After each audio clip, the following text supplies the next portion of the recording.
Hello friends, তোমরা সবাই কেমন আছো? আশা করি তোমরা সবাই ভালো আছো। তো আজ আমার বরের বার্থডে। তো ও যে শুয়ে আছে, এখন রাত 12টা বাজে। আমরা লাইট বন্ধ করে শুয়ে পড়েছিলাম। ও জানতো ওকে আমি উইশ করবো।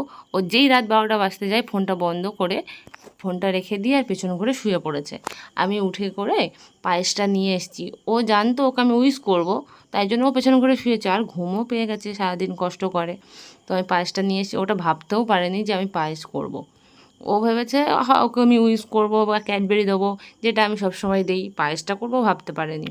তারপর ওর জন্য একটা গিফট নিয়ে এসেছি। ও বলেছে এই পায়েসটা করেছো, এটাই আমার সুন্দর লেগেছে, তুমি আবার গিফট দিচ্ছ কেন? গিফট দেওয়ার কী দরকার ছিল? তুমি পায়েস দিয়েছো, এটাই তো অনেক না? দেখো চোখটা লাল হয়ে গেছে, ঘুম পেয়ে গেছে একদম ওর। তারপরে ওই সানগ্লাসটা দেখছে আর বলছে তুমি এইসব কেন করেছো? এইসব করার কী দরকার বলো? তোমরা এসব করেছো। আর তার আগে আমার বোন এসে বলে দিয়েছে যে অ্যাডভান্স হ্যাপি বার্থডে। ও তো আরও ভালোভাবে বুঝে গেছে, দেখো চশমাটা পরে নিয়েছে। আমি ওকে বলছি সানগ্লাসটা পরতে তোমাকে অন্ধ অন্ধ লাগে। তারপরে সকালে উঠে ব্লগটা কন্টিনিউ করলাম, কারণ আমরা সকালে পুজো দেওয়ার একটা প্ল্যানিং করে রেখেছিলাম। আমি ওকে বলেছিলাম যাব, কিন্তু ওর সকালে একটা কাজ ছিল, কারণ ও ফিজিওথেরাপি করে। ওকে ওখানে যেতে হবে, কারণ ও ছুটি নিয়েছিল তার আগে, তাই জন্য ওকে যেতে হয়েছিল।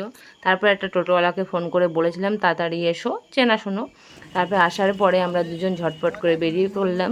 আর শাড়ি পরার আর সময় পাইনি, কারণ মন্দির বন্ধ হয়ে যাবে। মন্দির 10:30 থেকে 11টার মধ্যে বন্ধ হয়ে যাবে। তারপরে এই যে এখন মিষ্টি নিয়ে নিলাম, মিষ্টি নিয়ে হাত ধুয়ে মন্দিরে ঢুকবো এবার। তো তোমরা দেখতে থাকো। চোখের দিকে তাকিয়ে পুষ্পাঞ্জলি মন্ত্র বলবো। দুর্গাং শিবং শান্তি করিম ব্রহ্মা শুদ্ধাং নিষ্কলাং পরমাং পরাং বিশ্বেশ্বরী বিশ্বমাতা চণ্ডিকাং প্রণমামহম। আমাদের পুজো দেওয়া হয়ে গেছে, এবার ঠাকুরকে প্রণাম করতে যাচ্ছি আমরা দুজন। এবার লাইন দিয়ে প্রণাম করতে যেতে হয় ঠাকুরের পা ছুঁয়ে। এবার পুজো দেওয়ার পরে ওখান থেকে চন্দ্রামৃত নিলাম, আর হচ্ছে বাতাসা দিল। বাতাসা নিয়ে এবার ঠাকুরের চারদিকে ঘুরছি। এবার পাশাপাশি অনেক ঠাকুর আছে, সেগুলো দেখছি আর ঘুরছি দুজন।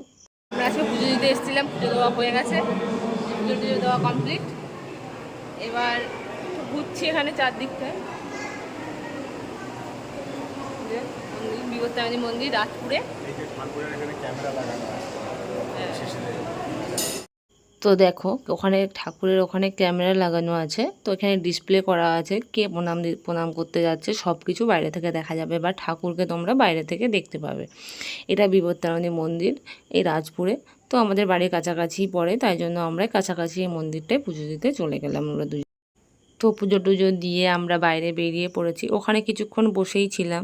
বসে থাকার পরে তারপরে বেরোলাম, কারণ মন্দিরটা বন্ধ হওয়ার সময় হয়ে গেছে। তো কি সেদিন শনিবার ছিল, তাই জন্য একটু দেরি করে মন্দিরটা বন্ধ করেছে। তো আমরা বাইরে ধূপ দেবো বলে চলে এসেছি। ওখানে ভিতরে ধূপ দেওয়া যায় না, বাইরে এখানে গাছতলায় ধূপ দিতে হয়। তো তাই জন্য আমরা ধূপ দেওয়ার জন্য এলাম, কিছুক্ষণ বসেও ছিলাম।